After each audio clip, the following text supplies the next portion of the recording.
entitled this chapter, this is chapter 10, The Defense of Gibeon and the Conquest of the South. Now, you remember the Gibeonites had lied and deceived the nation of Israel. They were Hivites. They were people that they were told by God to destroy, but they didn't. They formed a covenant. But once they'd made that commitment, Joshua, as an honest man, was going to keep that covenant.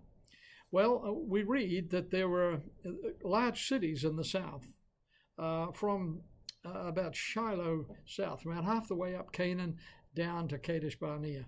And these big cities, in those days, they had kings in these large cities, and they ruled big territories. Well, there were 5 of these kings of these big cities and these territories that got together and said, listen, we're going to go and destroy those Gibeonites for making this covenant with the nation of Israel.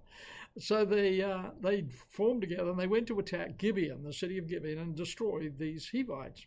Well, the Gibeonites heard that it was happening. They went over to Gilgal. Now, Gilgal was where the nation of Israel had set up their encampment. It's about 2 miles north of Jericho, pretty close to the Jordan, maybe 5 or 10 miles from the Jordan. But anyway, they went and they told Joshua, hey, we've got a covenant. You told us you'd protect us, and these kings are coming after us. So, it's interesting how these things work out. It's a little bit like what happened with Joseph. The things that that Satan planned for evil, God can use it for good. Well, Joshua got his men together and said, we made a promise that we're going to protect these Gibeonites, and we need to do it. So they took their armies, and as the armies of the 5 kings got to Gibeon and to the city, the armies of Israel arrived at the same time, and they began a fight. Well, it became very evident to the kings they were losing men left, right, and center, and the Israelis hadn't lost anybody. So they began to flee. They began first to flee to the west, heading towards the Mediterranean. And they fled as fast as they could, and the armies of Israel went after them. Now, it's very easy to destroy armies that are fleeing.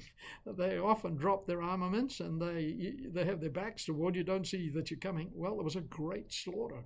It was so great that we read this famous account, and I'm going to read it to you. You know this account, in verses 12 and 14 of chapter 10. And it's a story of how it was that Joshua prayed because he was attacking these people and having great success, and he didn't want them to get away while he was winning. And so he prayed this prayer. And at the time Joshua spoke to the Lord in the day when the Lord gave the Amorites over to the sons of Israel. And he said in the sight of all Israel, sun, stand still at Gibeon, and moon in the valley of Ajalon. And the sun stood still, and the moon stopped, until the nation took vengeance on its enemies. Is it not written in the book of Jeshua that the sun stopped in the midst of the heaven and did not hurry to set for about a whole day, 24 hours? And there had been no day like this before, or no day since, when the Lord heeded the voice of a man, for the Lord fought for Israel. Well, what an amazing event. 24 hours, the world stopped spinning. Now you might say, oh, come on, you don't really believe that. Hey, listen, God created the world. He sets it spinning. Colossians tells us that Jesus was speaking to Paul, and Paul, do you know what Jesus told me? He controls the elements of even the heavens and how they circulate around the sun. Well, if God wants to stop the earth spinning, he can do it, and he did for 24 hours. And of course, the nation of Israel went on and they destroyed the armies. Well, the kings fled, and you recall they hid in the cave of Machpelah.